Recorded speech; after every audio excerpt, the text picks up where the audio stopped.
आप लोग चिंता मत करिए, आप लोगों की दिवाली मनवा देंगे। पिछली साल की दिवाली की मैं बात कर रहा हूँ, पिछली साल दिवाली बीत गई जाते जाते, फिर उन्होंने कहा चिंता मत करिए, आप लोगों की होली मनवा देंगे। ये सचिव साहब। दोस्तों आदाब, नमस्कार। मैं मोहम्मद नफीस इस वक्त मौजूद हूँ इको गार्डन में। इको गार्डन वो सरजमी है, मैं अपने हर वीडियो पे कहता हूँ, जब सारे मामले सर से ऊपर निकल जाते हैं उसके बाद लोग धरना देने के लिए गांधीगिरी करने पर लोग मजबूर हो जाते हैं, चुपचाप यहाँ आकर बैठते हैं और अपना विरोध दर्ज कराते हैं। और अधीनस्थ ये जो प्रदेश अधीनस्थ सेवा चयन आयोग जो है, ये UPSSC का जो मामला है, इस पर हमेशा ये लोग इस विभाग की खामियों को लेकर कोई ना कोई धरना बना रहता है। आखिर सरकारें कब जगेंगे इस पर, कब तक मौन रहेंगी? क्योंकि मोदी जी 2014 से पहले आए तो उन्होंने भी कहा कि हम आएंगे, रोज़गार देंगे, लोग जो है उनको इंसाफ मिलेगा। जो युवा हम लोगों की और देश की सेवा करना चाहिए वो धरना देने पर मजबूर है। भाई साहब, अब जिस तरीके से मैं देख रहा हूँ कि आपको कई दिन यहाँ पर बैठे हो गए हैं, तो अभी तक कोई अधिकारी आपसे मिलने आया या कुछ आश्वासन दिया आपको? नहीं सर, हम लोगों के साथ मिलने कोई नहीं आया है। जैसा कि हमारी भर्ती सबसे पुरानी है, 2019 की भर्ती है और ये अक्टूबर में इसका वैकेंसी आती है 2019 में। और हर काम हम लोग का धरने से बढ़ रहा है। ऐसा लग रहा है कि हम लोग का एग्जाम से ज़्यादा धरने पे विश्वास करना पड़ेगा। भविष्य में आने वाली पीढ़ियों को बताना पड़ेगा कि ऐसा धरने से ही सब काम होता है। ऐसे विश्वास मतलब धरने की तरफ बढ़ा दे रहा है, जबकि ऐसा नहीं होना चाहिए। कितने दिन हो गए आपको बैठे? हम लोग को सर 2 तारीख से बैठे, आज 16वां दिन है। ये देखिए किस हिसाब से सत्याग्रह चल रहा है जी, सत्याग्रह चल रहा है सर। ये समझिए कि 2 धरना दे करके हम लोग एग्ज़ाम करवाए। 2019 की वैकेंसी का एग्ज़ाम होता है 2022 में। फिर हम लोग धरना दिए तो 6 महीने बाद 8 महीने बाद आंसर की के लिए, फिर धरना दिए रिवाइज आंसर की के लिए, फिर धरना दिए DB के लिए, फिर हम लोग धरना दे रहे हैं कि परिणाम हम लोग का फाइनल घोषित करिए। मुझे लगता है कि चयन के लिए भी धरना देना पड़ेगा, जबकि ये हम लोगों के मन मस्तिष्क और आत्मविश्वास पे बहुत गलत असर पड़ रहा है और ऐसा आने वाली पीढ़ी पर भी पड़ेगा। ऐसे अनवरत अधीनस्थ चयन आयोग करता रहा तो ये अधीनस्थ जो इनका जो गवर्नमेंट का ये जो UPSSC का जो इनका जो आयोग है, ये हमेशा सारे मामलों में मैं देख रहा हूँ कि 16 से लोग बैठे हुए हैं, 17 के लोग बैठे हुए हैं, 19 के लोग बैठे हुए हैं। तो आप लोग किसी मंत्री से जो इस विभाग के हैं उनसे मुलाकात आपकी हुई? सर, हम लोगों की मुलाकात माननीय उप मुख्यमंत्री ब्रजेश पाठक सर से हुई और ये मुलाकात हुई थी 1 अगस्त को। 1 अगस्त 2023 को मुलाकात हुई थी। उन्होंने पूर्ण आश्वासन दिया था कि आप लोग वापस जाइए और ये हम अपने स्तर से या अपने अधीनस्थ जो कर्मचारी हैं उनसे हम जांच पड़ताल करवाते हैं और जल्द से जल्द रिजल्ट जारी होगा। क्योंकि 600 साढ़े 600 सीट तो उन्हीं के विभाग से है, स्वास्थ्य मंत्रालय से है, जिसमें कि जो है ये आपके जो भी चिकित्सालय हैं वहाँ पे तैनात होंगे 650 बाकी 250 पद जो हैं वो जो कि अर्ध संख्या प्रभाग के हैं, वो माननीय मुख्यमंत्री जी का अपना स्वयं का जो है विभाग है। अब दोनों मंत्रालय मिलकर के माननीय मुख्यमंत्री, माननीय उप मुख्यमंत्री, इन्हीं दोनों लोगों में सबसे ज़्यादा सीटें हैं। तो इन लोगों को सोचना चाहिए कि अगर हम लोगों का मंत्रालय ही इतना पीछे रहेगा तो बाकी मंत्रालय को कितना आगे बढ़ाएंगे। जो इनका मंत्रालय है उस पर भी लेट हो रहा है। देश की सबसे ज़्यादा जो रीढ़ की हड्डी जो मजबूत चीज़ है वो शिक्षा और स्वास्थ्य को मजबूत करने की बात कही गई थी। जी सर, मोदी जी के आने से पहले। मोदी जी भी हैं और डबल इंजन की सरकार है, उसके बाद भी युवा बेरोजगार है। बेरोजगार ठीक है सर, हम लोग बेरोजगार हैं। बात ये होता है कि यार और कुछ कर लीजिए और कुछ कर लीजिए। तो ये बताइए 350 से 500 तक PCS की भर्ती आती है। ये सब लोग स्टूडेंट सिविल के ही हैं। 550 एक साल में भर्ती आती है। आप बताइए 17 करोड़ की आबादी यूपी की है और यहाँ ओपन है हर स्टेट के लिए, कोई भी आ सकता है। अब आप कल्पना करिए 350 पद में PCS होंगे और 1000 सीट आती है IAS की पूरे भारत में। अब इसके बाद बच्चे क्या करें, बस हमको यही बताइए। अगर हम लोग इतना ही बेकार हैं, बाकी बच्चे क्या करें? कहाँ से हैं आप? सर मेरा नाम सर्वजीत सिंह है, मैं गाजीपुर से आया हूँ। गाजीपुर में अलग अलग डिस्ट्रिक्ट से पूरे यूपी से? जी, अलग अलग डिस्ट्रिक्ट से जी।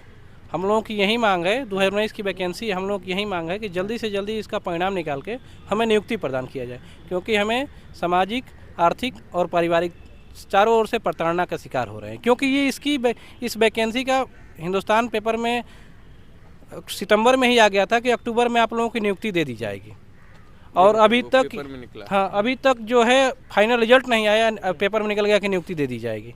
अब बताइए घर वाले ये समझ लिए हैं कि इनकी नियुक्ति मिल गई है, इन लोगों का हुआ ही नहीं है। 96 पद हैं। हाँ, इन लोगों का हुआ ही नहीं है फाइनल सिलेक्शन अभी तक सरकार ने। आपके विभाग में वैकेंसी कितनी खाली है इसकी? नहीं, 896 सेवा पोस्ट। क्या है आपकी वहाँ पर? ये सर तो ब्लॉक में पोस्टिंग होती है, जिला पर भी पोस्टिंग होती है।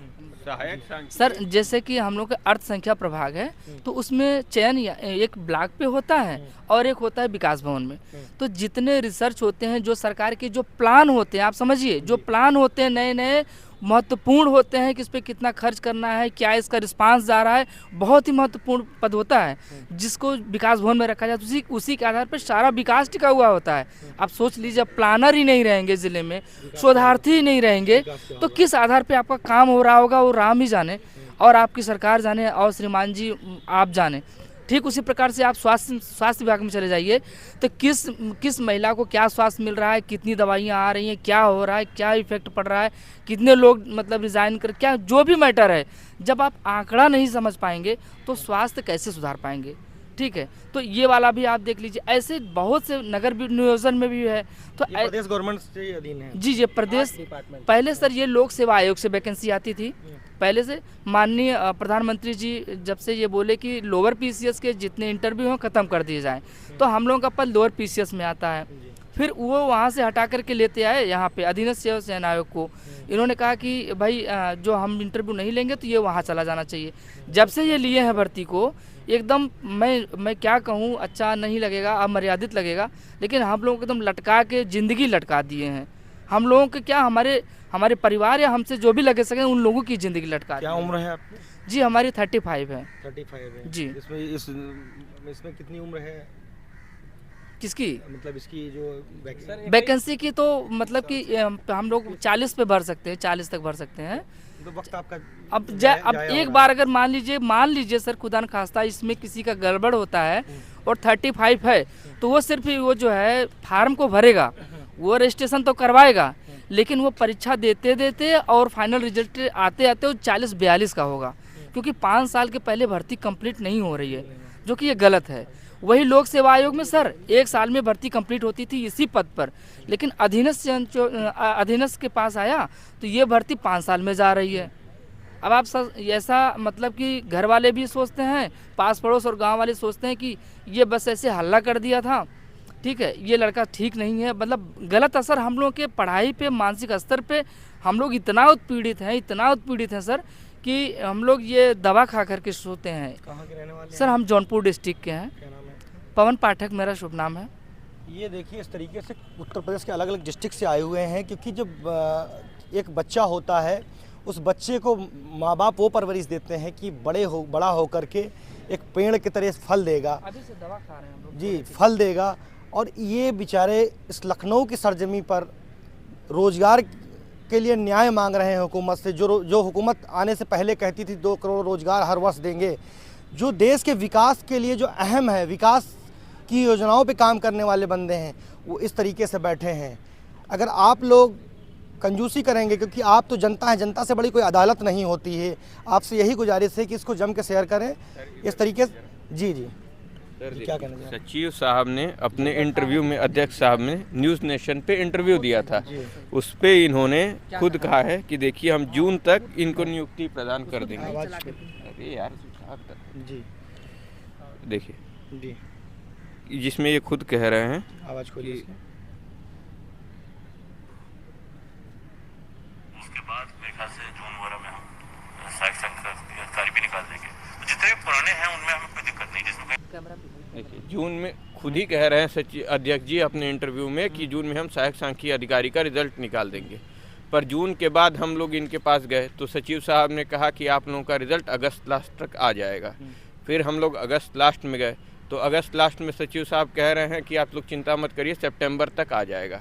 फिर सितंबर में गए, सितंबर में कह रहे हैं कि दिवाली आप लोगों की मनवा तारीख पे दी तारीख दे रहे हैं, इंसाफ की कोई उम्मीद नहीं और है। जब हम लोग 2 अक्टूबर 2 नवंबर को जब हम लोग गए मिलने सचिव जी से, तो सचिव बोले कि अभी आप लोगों का रिजल्ट आएगा, कोई डेट फिक्स नहीं है कब रिजल्ट आएगा। पिछली साल ही हम लोग गए थे तो सचिव साहब कहते थे आप लोग चिंता मत करिए, आप लोगों की दिवाली मनवा देंगे। पिछली साल की दिवाली की मैं बात कर रहा हूँ। पिछली साल दिवाली बीत गई जाते जाते, फिर उन्होंने कहा चिंता मत करिए, आप लोगों की होली मनवा देंगे। ये सचिव साहब का ऑफिशियल हम लोगों से जब बात होती थी कि सर हम लोग का रिज़ल्ट कब आ रहा है, तब सचिव साहब ये बात कहते थे। फिर दिवाली भी बीत गई, होली भी बीत गई, फिर दूसरी दिवाली भी बीत गई है और अभी तक हम लोग का फाइनल रिज़ल्ट नहीं आया है। आखिर हुकूमत संज्ञान कब लेगी? क्योंकि इस तरह से वादे पे वादा जो सचिव है बार बार कहता है कि होली मनवा देंगे, दिवाली मनवा देंगे। क्योंकि मैंने कहा कि एक फल है, पेड़ है, पेड़ में फल लगते हैं। माँ बाप इंतज़ार करते हैं कि मेरा जो बच्चा है वो कब कामयाब होगा, मेरा बेटा कब कामयाब होगा। यहाँ तक कि जो परिवार के लोग हैं इस वक्त इंतज़ार करते होंगे कि मेरा बेटा वापस आ रहा होगा, धरना दे रहा है। सरकार वोट लेने के वक्त केवल वादे करती है। बाकी आप लोगों से गुजारिश इसे जमकर शेयर कर दें, क्योंकि हो सकता है आपके शेयर करने से संबंधित अधिकारी या मंत्रालय तक पहुंच जाए बात। तब तक के लिए बने रहिए मेट्रो फ्यूचर न्यूज़ के साथ। मिलते हैं फिर किसी नए मुद्दे के